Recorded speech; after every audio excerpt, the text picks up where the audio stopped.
Seasonal జ్వరాలు, dengue, pneumonia రోగులతో Chirala area hospital మొత్తం కూడా కిక్కిరిసిపోతుంది. ఈ ఏడాది సీజనల్ జ్వరాలు ముందుగానే మొదలయ్యాయని Chirala area hospital superintendent Subhashini అన్నారు. గత 10 రోజులుగా చీరాల ప్రభుత్వ హాస్పిటల్లో 80 డెంగ్యూ కేసులు నమోదయ్యాయని ఆమె తెలిపారు. ఎవరైనా జ్వరం, ఒళ్ళు నొప్పులు అనిపించిన వెంటనే డెంగ్యూ టెస్ట్ చేయించుకోవాలని అన్నారు ఆమె. యాంటీబయాటిక్స్, స్టెరాయిడ్స్, ఇంజెక్షన్స్ వాడటం వలన ప్లేట్లెట్స్ కౌంట్ పడిపోతుందని సూచించారు.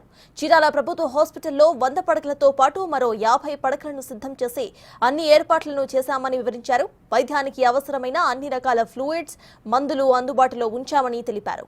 పరిసరాలను పరిశుభ్రంగా ఉంచుకోవటం, దోమ తెరలను వాడటం వలన కొంతమేర సీజనల్ వ్యాధులను తగ్గించవచ్చని అన్నారు. కొంచెం జ్వరాలు త్వరగా స్టార్ట్ అయిపోయినాయి.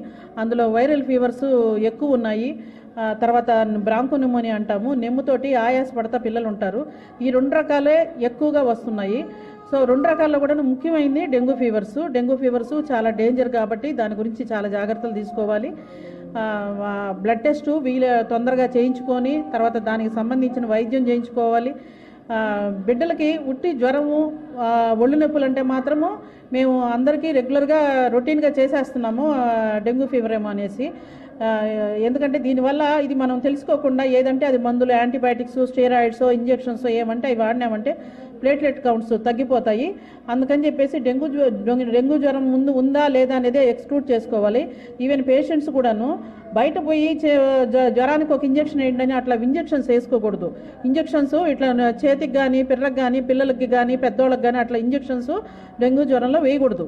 రెండోది వచ్చేసి స్టెరాయిడ్ ఇంజెక్షన్స్ కానీ, యాంటీబయాటిక్స్ కానీ, స్టెరాయిడ్ ట్యాబ్లెట్స్ కానీ జ్వరం తగ్గడం కోసము వాడకూడదు. వీటి వల్ల అంతా కూడాను డెంగ్యూ జ్వరము ప్లస్ దాంట్లో ప్లేట్లెట్స్ అన్నీ డౌన్ చేసేస్తాయి. ఈ రకమైన